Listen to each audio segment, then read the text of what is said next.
द्रौपदी तुम वरदान नहीं मांगती, क्या बात है? बोले गोविंद, अब तक जो मैं जी रही हूं वह आपके सहारे से तो जी रही हूं, नहीं तो ना जाने मैं कब की विष खाकर मर जाती। बोली क्यों, ऐसा क्या? बोली वह समय मुझे बार बार याद आता है। बोली कौन सा? कि वह दुशासन मेरी बालों को शिवरंजनी पकड़ के घसीटते हुए उस भरी सभा में लाया था और दुर्योधन के चरणों में पटक दिया। उस समय द्रोणाचार्य, कृपाचार्य, पितामह भीष्म, मेरी पांचों पतियां, धृतराष्ट्र सब बैठे हुए हैं, मौन है सब, कोई नहीं बोलना चाहता दुर्योधन के सामने। सबको डर लगता है दुर्योधन से। मेरी अवस्था उस समय क्या थी? मैं एक वस्त्र में थी, मैं जोर जोर से रोदन करने लगी। पितामह भीष्म के समीप में गई, मेरी लाज को रखो, दुर्योधन को कुछ कहो। धृतराष्ट्र के पास में गई, पांचों पतियों के सामने गई, पर किसी ने कुछ नहीं सुना। कि भीष्म गुरु द्रोण कृपाचार्य के समक्ष आज होके अधीर करुणा का बीज बो चुकी। अंधे धृतराष्ट्र के आगे खूब रो रो कर करुणा निधान आंसुओं से मुंह धो चुकी। नग्न है कि दुर्योधन की जंगा पर बैठी तो पिता पति दोनों के कुल की लाज खो चुकी। सब तज के आपका सहारा है, ना आए नाथ तो दुपति दुलारी उघारी आज हो चुकी। बोली गोविंद, अब संसार में मेरी रक्षा करने वाला कोई नहीं है, आप ही मेरी रक्षा कर सकते हो। और आपने क्या किया गोविंद?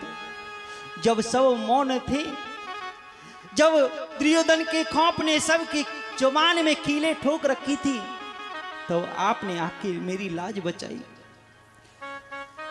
असुर के खौफ ने ठोक दी कीले जवानों में, ये सभासद नहीं मिट्टी के पुतले दुकानों में। धर्मी जानते अधर्मी बन रहे सारे, सती की देखते हैं दुर्गति और मौन हैं सारे। कोई नहीं बोलता, सब मौन है। और उसी समय तुमने मेरी लाज बचाई, और ऐसी लाज बचाई कि खींचत खींचत हार गया। वह दुशासन जिसमें 10,000 हाथियों का बल था, वह खींचते खींचते हार गया। जब थक गया, क्योंकि उसने सारी शक्ति लगा दी थी, अब उस पर शक्ति नहीं बची थी, मूर्छित हो गया।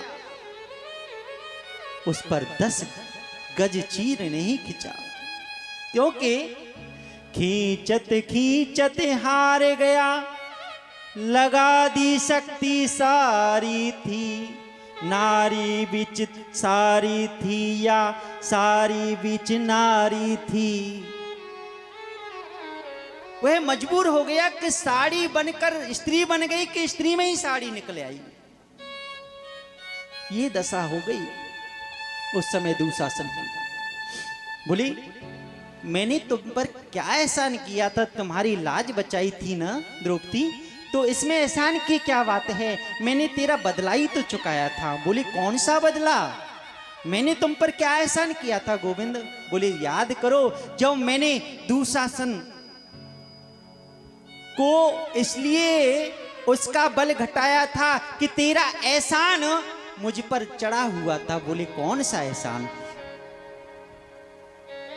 बोले याद करो ना, जब मैंने शिशुपाल का सिर काटा था चक्र जब चलाया था तो उस चक्र से मेरी उंगली कट गई थी, और जब मैं उंगली कट गई थी तो कोई वैद्य को बुलाने के लिए गया, कोई औषधि लेने के लिए गया, पर जो तूने काम किया वह किसी और ने नहीं किया उस भरी सभा में। बोले क्या?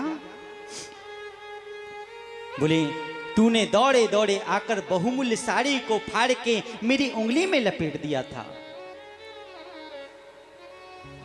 बोले मैंने पूछा क्या किया द्रौपदी, तूने बहुमूल्य साड़ी को फाड़ दिया? बोले गोविंद क्या ये साड़ी आपके रक्त से भी बहुमूल्य है? बोले लहू इस हाथ से टपके तो चूल्हे में गई साड़ी, एक एक बूंद पर नौछावर है लाखों नई साड़ी। प्यारे घनश्याम आपके आए जो काम, काट दो नसों को ये तो रेशम के धागे हैं, धागे भी पुराने इन्हें अनमोल जाने क्या, क्योंकि ना दुल्हन के जोड़े ना दूल्हे के पागे हैं।